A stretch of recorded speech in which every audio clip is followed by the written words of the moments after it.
अच्छे दिनों में अहंकार से बचें और बुरे दिनों में धैर्य से काम लेना चाहिए। हेलो दोस्तों, इस कहानी का शीर्ष समझते हैं समय अच्छा हो या बुरा, ये बदलता जरूर है। इसीलिए हर परिस्थिति में धैर्य बनाए रखना चाहिए।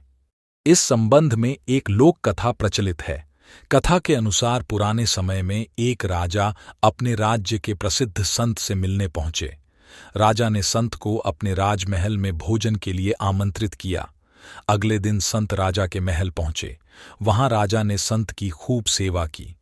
राजा के अहंकार रहित स्वभाव और निस्वार्थ भाव की सेवा से प्रसन्न होकर संत ने जाते समय राजा को एक ताबीज दिया और कहा कि जब तुम्हें लगे कि जीवन में परेशानियां खत्म नहीं हो रही हैं और ऐसा लगे कि अब सब कुछ खत्म हो गया है, तब इस ताबीज में रखे कागज पर लिखे मंत्र को पढ़ लेना।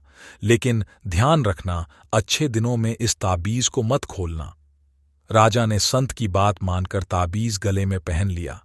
कुछ दिन बाद राजा के नगर पर पड़ोसी शत्रुओं ने आक्रमण कर दिया। सभी शत्रुओं के सामने राजा की सेना ज्यादा समय तक टिक न सकी। राजा किसी तरह अपने प्राण बचाकर जंगल में भागा और एक गुफा जाकर छिप गया। गुफा में उसे शत्रु सैनिकों के कदमों की आवाज सुनाई दे रही थी। अब राजा को लगने लगा कि मैं फंस गया हूं, अब सब कुछ खत्म हो जाएगा, ये सैनिक मुझे बंदी बना लेंगे। तभी उसे संत के ताबीज की याद आई। राजा ने तुरंत ही ताबीज खोला और कागज निकाला। उस पर लिखा था कि ये समय भी कट जाएगा। ये पढ़कर राजा को थोड़ा सुकून मिला। कुछ ही राजा चुपचाप वहीं गुफा में ही छिपा रहा। शत्रु सैनिक के कदमों की आवाज कम होने लगी।